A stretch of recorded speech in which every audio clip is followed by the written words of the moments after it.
په دې اړه د بحث لپاره ډاکټر نوید خپلواک ته بلنه وکړې. ښاغلی خپلواک ډېر ښه راغلاست.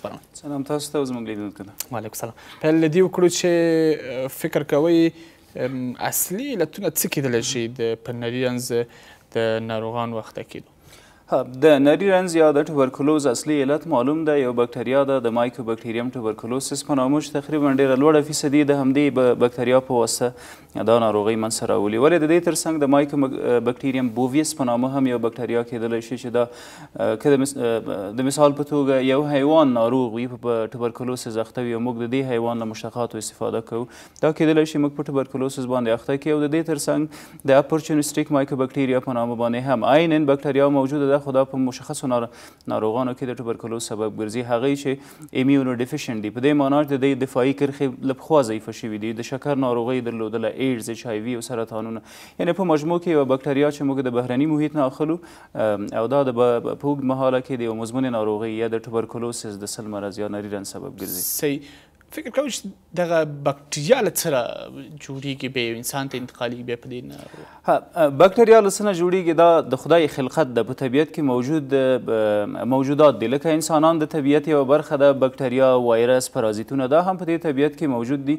په ټوله کې جوړښت د دې بکتریا له پروټینونو نه شوی ده، لکه څنګه چې زموږ د انسان یا هیومن بینګ د انسان په حیث زموږ بدن د پروټینونو او مایعاتو نه جوړ شوی ده. دې ته ورته د هغې بدن هم له پروټینونو جوړ شوی ده، په محیط کې موجود دي او دا د بهرني محیط نه موږ اخلو. فرض مثال یو سالم انسان که چیرې په مایکوبکټیریم توبرکلوسس اخته کیږي او بالاخره په سل مرض باندې دی اخته وي، د دې ناروغ هر ټوخی نور انسانانو ته ګواښ کیدلی شي، هر پرنجی نور انسانانو ته ګواښ کیدلی شي او بالاخره د بدن مایعات نورو انسانانو ته ګواښ ده. ګواښ یې د نري رنځ منځته راتګ. په کوم څیر چاپیریال کې دا بکتریا ډېره وي؟ دغه بکتریا معمولا بکتریا، پرازیت، وایرسونه په چټل محیط کې ډېر زیات موجود وي او موږ د چټل محیط نه ډېر زر اخیستلی شو او په دې یعنې پاورټي، غربت ډېر زر کیدلی شي د دې مرض په اخته کېدو کې زموږ سره مرسته وکړي، ځکه غربت کیدلی شي موږ د یو چټل محیط سره یا ډس سانیټایزیشن داسې یو حالت سره مخ کې چې موږ ونشو کولی خپل حفظ الصحه په دقیقه توګه رعایت کړو، نو دا کیدلی شي ډېر زر د توبرکلوسس په منځته راتګ کې زموږ سره مرسته وکړي. صحیح. یعنې یو خبره دا شوه چې دا محیط او چاپیریال باید پاک وساتل شي چې مخنیوی کیدلی شي.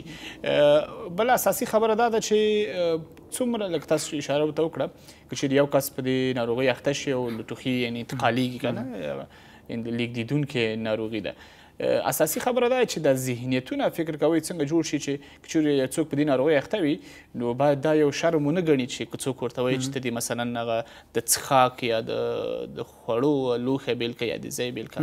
فکر کوئ چې دلته دا خبره څومره مهمه ده چې دا انتقال درست.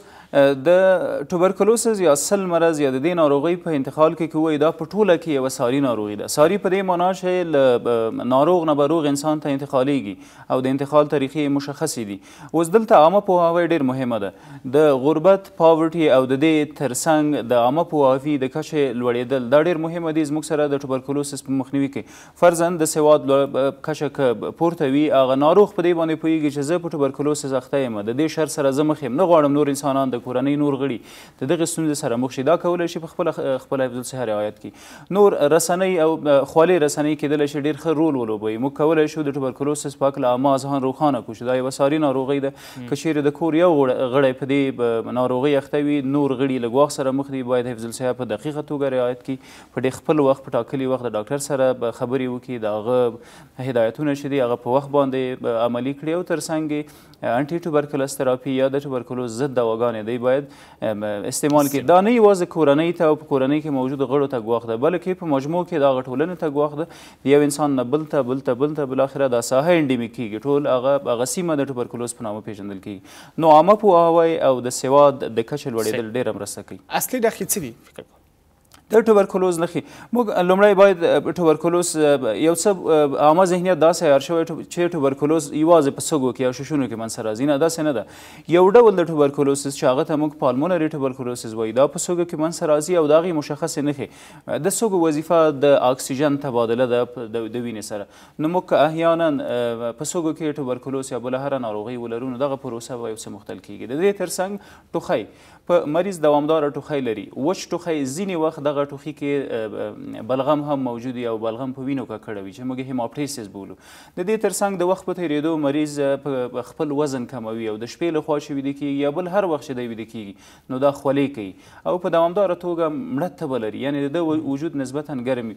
دا د پالمونري ټوبرکلوسز یا د شش د ټوبرکلوسز نښې دي. ولې د دې ترڅنګ د بدن هره سیمه کېدلی شي په ټوبرکلوسز اخته شي. که موږ له سره شروع وکړو ټوبرکلوس مننجایټس دلته کېدلی شي، موږ یې په عامه اصطلاح په د وطن د ټرمینالوژۍ مطابق مننجیټ بولو. یا د دې ترڅنګ په غاړه کې زموږ لیمف نوډونه دي، لیمفاوي غدو دي، په دغو کې ټوبرکلوس منځته راځي. انټسټینل ټوبرکلوسز چې په کولمو کې منځته راځي، پارټس ټوبرکلوسز، یعنی په هره سیمه کې مشخصې نښې لري. دا د دوام خبره چې کوو، لکه مثلا دوامداره تبه یا دوامداره ټوخی یا هم خوله، د دوام څومره وخت که چیرې په یو چا باندې دغه علایم راشي یا دغه نښې پکې د څومره وخت، مثلا میاشت دوه میاشتې چې دی په ځان شکمن شي چې ګواکې دغسې ناروغي لري، ډاکټر ته باید مراجعه. ښه پوښتنه. مایکوبکټیریم ټوبرکلوسز د یوې مزمنې یا اوږدمهالې ناروغۍ سبب ګرځي. په اوږد مهال کې ځینې سمټمونه یا ځینې نښې نښانې زموږ سره ملتیا کوي. ولې لو ګریډ فیور یا کمه تبه یا ډېره مړه تبه چې موږ بولو، دا تقریبا ضوابط داسې ښیي چې د 8 نه الا تر 21 ورځو او بالاخره تر 9 پورې دوام کوي. مسلسل ډېره مړه تبه لري. داسې تبه نه وي چې موږ فرضاً پر ځای پرېوځو، ولې مړه تبه یې مزاحمت کوي. او د دې ترڅنګ خفیف د هډوکو دردونه پیدا کېږي او د خفیف د هډوکو دردونو ترڅنګ یو څه چې په مریض کې د اوږدې مودې دپاره دوام کوي هغه د شپې لخوا خولې کېدل دي. یا معمولا هر هغه وخت چې مریض د ورځې په جریان کې ویده کېږي نو چې دا راجیګ شي یو څه مړه خوله یې کړې وي. دا هغه نښې دي چې په مریض کې تر یو وخته پورې دوام کوي. ولې ټوخی د سږي اساسي وظیفه د اکسیجن تبادله ده. هر مختل وظیفه هلته د ټوخي او د پرنجي سبب ګرځېدلی شي. نو په مریض کې دوامداره ټوخی موجود وي. ډېری وخت دا ټوخی وچ ټوخی وي، کوم څه نه لري. ولې په ځینې ناروغانو کې د بلغم سبب ګرځي او دا بلغم په وینو ککړ وي. هیماپټیسس د وینو یوه لیکه هم پکې موجود وي. نو وینه پر دې معنا چې داخل د شش کې حتما یو ځای زخمي شوی ده. ټوبرکلوما ګونز فوکس ورته وایي. دا منځته راغلی ده او په ټوخي کې فشار یو څه د دې سبب ګرځي چې موږ د بلغمو سره وینه هم بهر ته راوباسو. د افغانستان روغتیا وزارت وایي چې دوی دغه د نري رنځ د ناروغۍ هغه اساسي شکل درملنې امکانات لري. فکر کوئ چې رښتیا هم درمل اسانه ده؟ بله، د مایکوبکټیریم ټوبرکلوسز درملنه خصوصا په اخري 50 کلونو کې ډېره اسانه شوې ده. او هغه کوم روغتیایي خدمات چې په نورو هیوادونو کې موجود دي د دې بکټریا د مهار کېدلو لپاره د نیکه مرغه په افغانستان کې هم موجود دي. ولې امنیتي شرایط د دې یو څه خنډ ګرځېدلي دي. موږ په لرو پرتو سیمو کې په کلیو کورونو کې نشو کولی دغه خدمات هغوی ته عرضه کړو. ولې په ښارونو کې ټوبرکلوز ډېر ښه مهار شوی ده. د روغتیا وزارت او د ټوبرکلوز یو مخصوص روغتون لرو چې هغه ځای کې د معاینات او درمل په وړیا توګه هیوادوالو ته ورکول کېږي. ولې په مجموع کې مهار شوی ده او ډېر ښه پرمختګونه شوي دي په هیواد کې. صحیح. خو تاسو ویل چې یعنې کنټرول یو څه ښه شوی دی، کنټرول شوی دی یا کم شوی دی، خو یوازې په تېر کال کې 48,000 کسان د ناروغۍ اخته شوي دي. فکر نه کوئ چې ډېر لوړ رقم؟ دقیق د هیواد شرایطو ته په کتلو کې شاید لوړ وي. زه نه وایم چې یو انسان هم که اخته کېږي دا د شر سره مخ کېږي، د هغه ژوند ګواښل کېږي، باید هېڅوک اخته نه شي. ولې که موږ د ټوبرکلوز آمار وګورو، ضوابط وګورو، دا په ټوله نړۍ کې 2014 کال کې 1.8 میلیونه انسانان د دې ټوبرکلوز له لاسه مړه کېدل، ژوند له لاسه ورکوي. نو دا داسې یوازې ناروغي نه ده چې زموږ په هیواد کې موجوده ده او زموږ په سیمو کې موجوده ده، په ټوله نړۍ کې موجوده ده. یوګاندا، پاکستان او هندوستان هغه هیوادونه دي چې د ټوبرکلوز په د دې ډېری هیوادوال یعنې د ټوبرکلوز په مرګ کې اخته دي. په افغانستان کې او په نورو هیوادونو کې د روغتیا د نړیوال سازمان په مرسته پرمختګونه شوي دي. فقط یو ډول د ټوبرکلوسز ده چې هغه ته باید یادونه وکړم چې هغه ته موږ ډرګ ریزسټنټ ټوبرکلوسز وایو او دا د مریض او د ډاکټر د سالنګارۍ پورې مستقیم ارتباط لري. فرضاً ډرګ ریزسټنټ په دې معنا د ټوبرکلوز 4 مشخصه دواګانې دي، دا په مریض باندې کار نه کوي. موږ باید ولاړ شو خپله دوا تغییر کړو. ډرګ ریزسټنټ ټوبرکلوز باید وپېژنو. یو څه چې ناورین یې بللی شو، یو څه انساني ټولنې ته په مجموع کې یو بشپړ ګواښ د هغه XDR موږ ورته وایي، ایکسټریم ډرګ ریزسټنټ ټوبرکلوسز. تر اوسه نړۍ پر دې کار کوي چې د ایکسټریم ډرګ ریزسټنټ ټوبرکلوسز درملنه یا د هغه د مخنیوي دپاره څه تدابیر ونیسي. هیڅ ډول دوا، هیڅ ډول درمل لا تر اوسه د ایکسټریم ډرګ ریزسټنټ ټوبرکلوسز په هکله مثمر نه دي تمام شوي. صحیح. ستاسې لارښوونه مشخصا کورنۍ او په ټوله کې ټولنې ته څه ده؟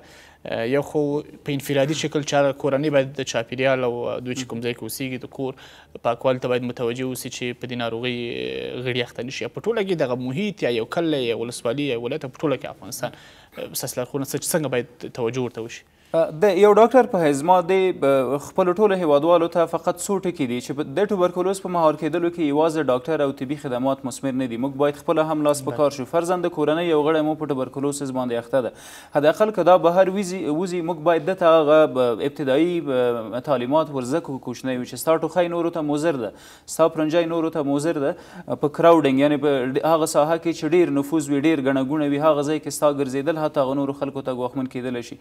ودرېږدي خپل د ژوند ټولې چارې د پر سر ویسي، ولې یو ماسک نه د استفاده وکړي. همدا ډول طبي خدمات که عرضه کېږي، فرضاً زموږ په روغتونونو کې د ساري او غیر ساري ناروغان ټول په یو واډ کې سره ممکن ډېری وخت بستر شي. دا د خدماتو د کمبود له وجې کېدلی شي هغه ځای کې موږ ځینې تدابیر په کار واچوو چې د اخته انسان ناروغ انسان ته د انتقال مخه ونیسي. ډېره زیاته مننه کورمودان ډاکټر نوید خپلواک. هرکله راشي، په خیر سر لارښوونه ومننه. او درنو لیدونکو یوه لنډه دمه کوو، ترې وروسته د خپرونې